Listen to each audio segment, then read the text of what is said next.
Hello friends, मैं हूं मोहम्मद आसिफ। ये वीडियो हमारे मैथ्स बिगिनर कोर्स का थर्ड वीडियो है और आज के इस वीडियो में हम देखने वाले हैं ये following topic: addition by suitable rearrangement, magic square क्या होता है इसके बारे में जानेंगे, subtraction in whole numbers, subtraction in whole numbers में किस तरीके से हम सब्ट्रैक्शन करते हैं, ठीक, और प्रॉपर्टीज ऑफ सब्ट्रैक्शन, सब्ट्रैक्शन की क्या क्या प्रॉपर्टीज है। First property closure property, second combinative law, third property of zero, fourth the associative law and the last one हम देखेंगे मल्टीप्लिकेशन ऑफ होल नंबर्स। और इसकी प्रॉपर्टीज हम आगे वाली वीडियो में डिस्कस करेंगे।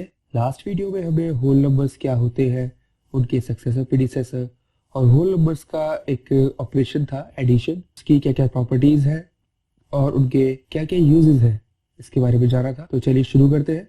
देखिए, लास्ट वीडियो का हमारा लास्ट टॉपिक था एसोसिएटिव लॉ और उसमें हमने ये जाना था कि दो या दो से ज्यादा होल नंबर्स को अगर हमें ऐड करना है तो उनकी हमें ग्रुपिंग इस तरह से करनी होगी जिसके थ्रू हमारी कैलकुलेशन इजी हो जाए और ज्यादा जल्दी हो सके, जिसके रिगार्डिंग कुछ एग्जांपल्स भी हमने करे थे। उसी को अच्छे से समझने के लिए हमारा कॉन्सेप्ट है एडिशन बाय सुटेबल रीअरेंजमेंट। इसमें क्या होता है, जब हम दो या दो से ज्यादा नंबर्स को ऐड करना चाहते हैं तो हम उसकी ग्रुपिंग इस तरीके से कर देते हैं जिससे कि हमारी कैलकुलेशन आसान हो जाए और हम उन्हें फिर सुटेबली ऐड कर सके।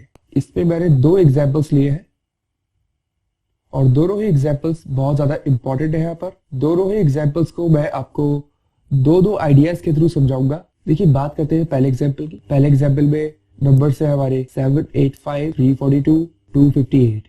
ग्रुपिंग आइडिया 1 में मैंने क्या करा है, मैंने सिंपली जैसे ऐड करते हैं बिल्कुल नंबर्स को वैसे ही ऐड कर दिया है। 785 प्लस 342 एक ब्रैकेट में एंड प्लस 258 उसके बाहर आ गया है। 785 और 342 इन दोनों को ऐड करा मैंने तो मेरे पास आ गया 1127 और फिर 258 को मैंने इसके साथ में यहाँ प्लस कर दिया, मुझे मिल गया 1385।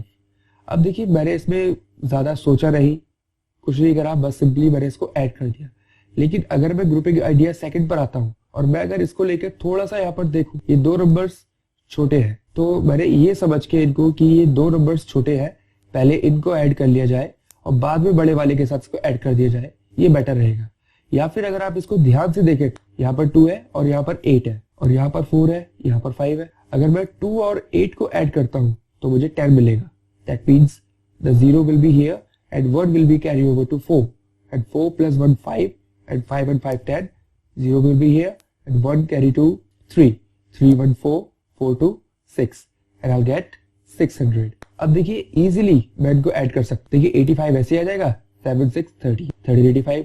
देखिए दोनों ही केसेस में आंसर सेम आ रहे हैं, बट हमें क्या सीखना है, हमें सीखना ये है कि एडिशन बाय सुटेबल रीअरेंजमेंट का मतलब क्या है। इसका मतलब यही है कि हमें नंबर्स को इस तरीके से ग्रुप करना है जिसके थ्रू हमारी कैलकुलेशन ईजी हो जाए। देखते हैं next example, example number B. इसमें नंबर्स है हमारे 4268 प्लस 999।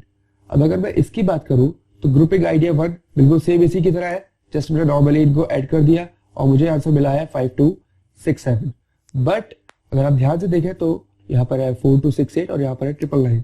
अब अगर मैं ध्यान से इसको एनालाइज करूं तो 999 को मैं यहाँ पर 1000 माइनस 1 भी लिख सकता हूँ और फिर इजीली मैं 4268 और 1000 को एक ब्रैकेट में ले लूंगा बाहर और -1 को बाहर निकाल दूंगा। इन दोनों को मैं सिंपली ऐड कर दूं, 268 ऐसे आ जाएगा, 4 and 1 5, 5268 में से -1 कर दूंगा, मुझे मिल जाएगा 5267। Again the answer is same in both the cases, but we need to learn about the grouping। Numbers को एनालाइज कीजिए और उन्हें इस तरह से ग्रुप कर दीजिए जिसके थ्रू आपकी कैलकुलेशन इजी हो जाए। तो एडिशन बाय सुटेबल रीअरेंजमेंट का कॉन्सेप्ट आई होप आपको अच्छे से समझ में आ गया होगा। अगला टॉपिक है हमारा मैजिक स्क्वायर। मैजिक स्क्वायर की अगर मैं बात करूं, ये कुछ भी नहीं है, जस्ट एक सिंपल अरेंजमेंट है डिफरेंट नंबर्स का in the form of a square. ठीक है, अलग अलग नंबर्स को हम स्क्वायर की फॉर्म में अरेंज कर देते हैं। बट डिफरेंस क्या है, डिफरेंस सिर्फ ये है कि जो हमारा स्क्वायर है, स्क्वायर में डायगोनल, हॉरिजॉन्टल, वर्टिकल, हर एक लाइन पे जब हम सम निकाल के देखेंगे उन नंबर्स का तो वो सम हमें इक्वल ही मिलेगा। और अगर वो सम हमें इक्वल मिलता है horizontal, vertical and diagonal lines पर, तब हम कह सकते हैं कि that square is a magic square. अब अगर आप इस एग्जांपल को देखें तो यहाँ पर इस स्क्वायर के अंदर कुछ नंबर्स लिखे हुए हैं, ठीक, और इन नंबर्स को मैं row wise, column wise and diagonal wise sum करके देखता हूँ। देखिए रो वाइज मैंने सम करा है नंबर्स का 6 + 10 + 2 4 प्लस 6 प्लस 8, 8 प्लस 8 प्लस 2। ये फर्स्ट रो है, ये सेकंड रो है, ये थर्ड रो है। फर्स्ट रो का सम अगर आप करेंगे तो आपको 18 मिलेगा, सेकंड रो का भी सम आपको 18 मिलेगा, थर्ड रो का सम भी आपको 18 मिलेगा। आप चेक कर सकते हैं। 6 plus 4 plus 8, second column 10 plus 6 plus 8, third column 2 plus 8 plus 2। But अगर आप यहाँ पर देखें ध्यान से तो इसका सम तो 18 मिल रहा है मुझे, लेकिन सेकंड कॉलम का सम मुझे 24 मिल रहा है, थर्ड कॉलम का सम मुझे 12 मिल रहा है। सो देखिए हॉरिजॉन्टल लाइन तो हमारी 18, तीनों का सम हमें रो वाइज हॉरिजॉन्टल लाइन में 18 मिल रहा है, बट वर्टिकल लाइन में हमारा सम गलत हो रहा है। डायगोनल में चेक कर लेते हैं। 6 प्लस 6 प्लस 2, 8 प्लस 6 प्लस 2, इसका 40 मिल रहा है, इसका 60 मिल रहा है, ये भी इक्वल नहीं मिल रहा। तो जैसे कि मैंने आपको बताया था कि अगर कोई एक भी चीज इक्वल नहीं है तो वो हमारा मैजिक स्क्वायर नहीं होगा। सो मैंने यहाँ पर नोट लिख दिया है, आप इसे पढ़कर देख सकते हैं। अब देखिए इस वाले एग्जाम्पल में देखिए यहाँ पर रो वाइज सम मैंने करा है, इन तीनों का, इस वाली रो का सम, नेक्स्ट रो का सम, देन नेक्स्ट रो का सम 18 मिल रहा है। कॉलम वाइज सम मैंने देखा 9 plus 4 plus 5, 2 plus 6 plus 10, 7 plus 8 plus 3, यहाँ पर भी सम 18 मिल रहा है। एंड डायगोनल वाइज भी मैंने चेक करा तो डायगोनल वाइज भी मुझे सम 18 ही मिल रहा है। तो ये बात प्रूफ हो गई हमारी, किसी भी स्क्वायर में हॉरिजॉन्टल लाइन पर, वर्टिकल लाइन पर और डायगोनल लाइन पर अगर हम उन नंबर्स का सम करें और वो हमें अगर इक्वल मिलता है तो वो स्क्वायर हमारा मैजिक स्क्वायर होगा। बात करते हैं सब्ट्रैक्शन एंड होल नंबर्स की। सब्ट्रैक्शन एंड होल नंबर्स के बारे में अगर मैं बात करूं तो सब्ट्रैक्शन क्या होता है? एडिशन का अपोजिट, या हम कह सकते हैं एडिशन का इनवर्स ही सब्ट्रैक्शन होता है। बहुत बेसिक सी चीज है। एग्जाम्पल आप देख सकते हैं 8 plus 6 is equal to 14, but अगर मैं इसका इनवर्स कर दूं 14 माइनस 6 तो मुझे 8 मिल गया, और अगर मैं 14 माइनस 8 कर देता हूं यहाँ पर तो मुझे 6 मिल जाएगा। So subtraction is nothing but the inverse of addition. बात करते हैं प्रॉपर्टीज ऑफ सब्ट्रैक्शन की। प्रॉपर्टीज ऑफ सब्ट्रैक्शन में पहली प्रॉपर्टी है इसकी क्लोजर प्रॉपर्टी। क्लोजर प्रॉपर्टी के बारे में हमने पहले भी पढ़ा था एडिशन में, ठीक उसी तरीके से इसके अंदर भी है। बात करते हैं क्लोजर प्रॉपर्टी की। तो क्लोजर प्रॉपर्टी में क्या है, अगर आपके पास कोई भी दो होल नंबर्स है और वो इस तरीके से है कि पहला वाला नंबर ग्रेटर है दूसरे वाले नंबर से, या आप कह सकते हैं दूसरा वाला नंबर छोटा है पहले वाले नंबर से, या फिर दोनों नंबर्स आपस में इक्वल है, तो a माइनस बी जो नंबर आएगा निकल के वो भी एक होल नंबर होगा। Otherwise subtraction is not possible in whole numbers. अगर b बड़ा हो जाएगा, यहाँ पर कहने का मतलब यह है कि अगर b बड़ा हो जाएगा a से तो सब्ट्रैक्शन पॉसिबल नहीं होगा होल नंबर्स में। देखिए एग्जाम्पल देखते हैं। एग्जाम्पल में a और b दोनों ही जगह सेम नंबर्स है, इनको इक्वेशन में पुट करते हैं। इक्वेशन है हमारी a माइनस बी, यहाँ पर मैंने पहला नंबर लिया 5, दूसरा नंबर है 5, 5 माइनस 5 0, यहाँ पर 8 माइनस 8 0, यहाँ पर 9 माइनस 9 0। अगर हम दो इक्वल होल नंबर्स को सब्ट्रैक्ट करते हैं तो हमें जो रिजल्ट मिलेगा वो भी एक होल नंबर होगा, और वो होल नंबर होगा 0। देखिए एक और एग्जाम्पल देखते हैं। यहाँ पर नंबर्स है 17, 56, 85 a की जगह, और b की जगह नंबर्स है यहाँ पर 9, 36, 39। और इसमें इक्वेशन की अगर मैं बात करूं तो इक्वेशन वही है हमारी a minus B, 17 minus 9 8, 56 minus 36 20, 85 minus 39 46। तो यहाँ से हमें ये बात समझ में आती है कि अगर हम सब्ट्रैक्ट करते हैं एक स्मॉलर होल नंबर को एक लार्जर होल नंबर में से तो हमें एक होल नंबर ही मिलेगा। थर्ड एग्जाम्पल देखते हैं। a is equal to 14 and b is equal to 90।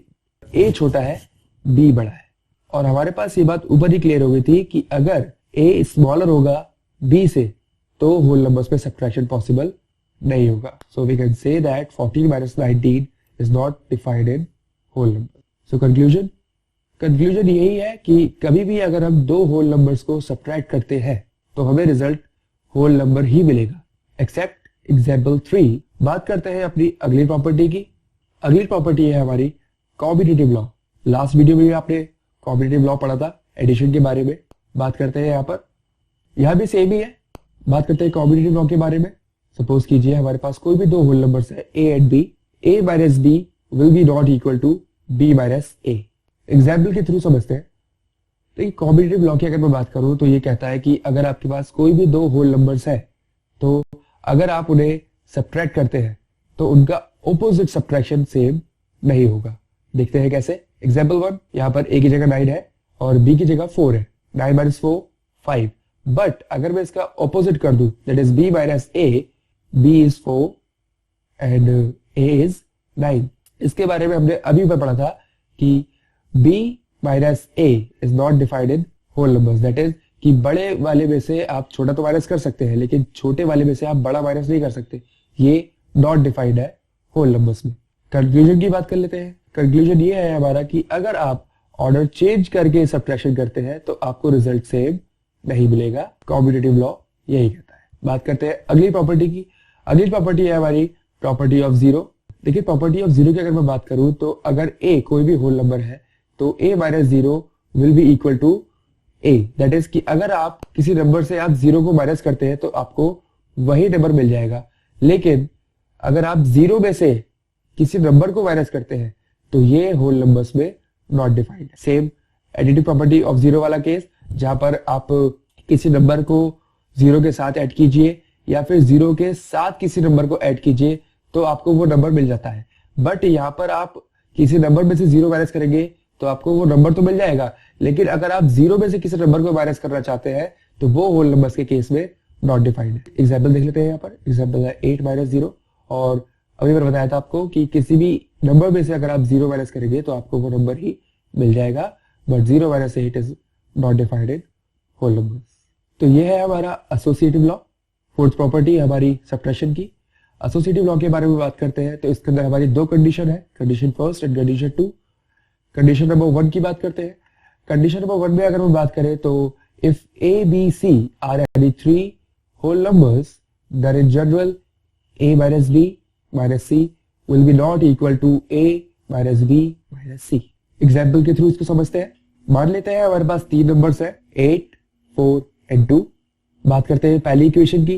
पहली इक्वेशन है a माइनस b एक ब्रैकेट में और माइनस c इसके बाहर। दूसरी साइड मैंने दूसरी प्रॉपर्टी लगाई है a बाहर माइनस b माइनस c दूसरे ब्रैकेट में। दोनों को पुट कर दिया मैंने। यहाँ पर 8 माइनस 4 है और यहाँ से अगर 4 माइनस कर देंगे हम तो 4 मिल जाएगा हमें। बाहर माइनस 2 है, यहाँ लिख दिया मैंने। यहाँ पर 8 बाहर है हमारा, यहाँ 4 में से 2 माइनस करेंगे तो 2 मिल जाएगा, माइनस वैसे ही आ जाएगा। यहाँ पर 4 में से 2 जाएगा 2 और 8 में से यहाँ पर 2 जाएगा तो यहाँ पर मिलेगा हमें 6। तो प्रॉपर्टी यहाँ पर बिल्कुल प्रूफ हो रही है। अगर आप नंबर्स को आपस में इक्वल रखकर सब्ट्रैक्ट करने की कोशिश करें तो आपको RHS LHS के इक्वल नहीं मिलेगा। ये हमारी एसोसिएटिव लॉ की कंडीशन नंबर 1 कहती है। बात करते हैं कंडीशन नंबर 2 की। कंडीशन नंबर 2 हमारी कहती है कि अगर आपके पास 3 होल नंबर्स है और अगर आप उसको इस इक्वेशन के थ्रू पुट करते हैं, that is a minus b, उन दोनों को आप माइनस करते हैं और उसमें से आपको एक रिजल्ट मिल जाता है c, और फिर अगर आप उसमें ये वाली इक्वेशन पुट करते हैं b प्लस c और वो आपको इक्वल मिलेगी a के। एग्जाम्पल के थ्रू समझते देखिए। मैंने मान लिया मेरे पास 2 नंबर्स है 25 एंड 7। 25 में से मैंने पहले 7 को माइनस कर दिया, that is a minus b, और मुझे रिजल्ट मिल गया है 18, दैट इज c। और अगर मैं इसको इस वाली इक्वेशन के थ्रू अरेंज कर दूं, that is b plus c, that is 7 plus 18, वो मुझे इक्वल मिल जाएगा मेरे a के, दैट इज 25। वैसे एक और एग्जाम्पल देखते हैं। एग्जाम्पल नंबर 2 यहाँ पर है 35 एंड 9। 35 में से मैंने माइनस करा 9 को तो मुझे मिल गया 26, और अगर मैं यहाँ पर 9 के अंदर 26 को प्लस कर देता हूं तो मुझे मेरा नंबर मिल जाएगा, दैट इज a। और ये हमारी इक्वेशन में यही था कि a माइनस b आपको c मिलेगा, और अगर आप b के साथ में c को प्लस कर देते हैं तो आपको a मिल जाएगा। कंडीशन नंबर 2 जो भी कह रही थी हमारा, वो हमारा प्रूफ हो रहा है। तो ये थी हमारी सब्ट्रैक्शंस की कुछ प्रॉपर्टीज। बात करते हैं मल्टीप्लिकेशन ऑफ होल नंबर्स की। देखिए मल्टीप्लाई करना सभी को आता है, लेकिन मैं यहाँ पर मल्टीप्लाई का कॉन्सेप्ट एक बार समझाना चाहूंगा आप लोगों को। देखिए इसको एक एग्जाम्पल के थ्रू समझ लेते हैं, ठीक है। मान लेते हैं कहीं पर 4 इंडस्ट्रीज थी और उन चारों इंडस्ट्रीज में से हर एक इंडस्ट्री में 3 एक्टर्स काम करते थे। अब एक दिन एक इंस्पेक्टर आया वहां पर इंस्पेक्शन के लिए और उसे कुछ सवाल पूछने थे, और उसने सवाल पूछा यहाँ पर कि how many actors are in total of 4 industry, बताइए कितने एक्टर्स है चारों इंडस्ट्रीज को मिलाकर। तो हमने क्या करा, हर एक इंडस्ट्री में 3 एक्टर थे हमें मालूम था, तो हमने 3 प्लस 3 प्लस 3 प्लस 3 को हमने 4 टाइम्स ऐड कर दिया और हमें पता लग गया कि 12 एक्टर्स है इन टोटल। और हमने इस चीज को इस तरह से भी लिख सकते हैं 4 into 3 that will be equal to 12। But अगर हम यहाँ पर एक और एग्जाम्पल देखें तो इस एग्जाम्पल में हमारे पास 25 बैग्स है और उसमें से हर एक बैग में 50 बॉल्स है। अब मैं यहाँ पर 25 टाइम्स 50 को लिखूं और फिर उसको ऐड करूं तो ये बहुत ही टाइम कंज्यूमिंग हो जाएगा। तो मैंने यहाँ पर मल्टीप्लीकेशन वाला मेथड अपनाया है, ठीक, दैट इज 25 into 50 और मुझे नंबर ऑफ बॉल्स मिल गए 1250, दैट इज 1250। देखिए मैं यहाँ पर रिपीटेड एडिशन कर रहा था तभी मुझे 1250 मिल रहा है, और यहाँ पर मैं डायरेक्ट मल्टीप्लाई करके लिख रहा हूँ तभी मुझे 1250 मिल रहा है। अब मैं यहाँ पर आपको समझाना क्या चाह रहा था मल्टीप्लीकेशन ऑफ होल नंबर्स में। देखिए मल्टीप्लीकेशन ऑफ होल नंबर्स से मैं यहाँ पर आपको ये समझाना चाह रहा था कि multiplication is nothing but repeated addition. ये भी एडिशन का ही एक पार्ट है। जैसा कि मैंने आपको सब्ट्रैक्शन बताया था कि subtraction is nothing but inverse of addition, वैसे ही यहाँ पर मल्टीप्लीकेशन में भी बात प्रूव हो रही है कि multiplication is nothing but repeated addition. Next video में आप देखेंगे मल्टीप्लीकेशन की properties. Till then take care.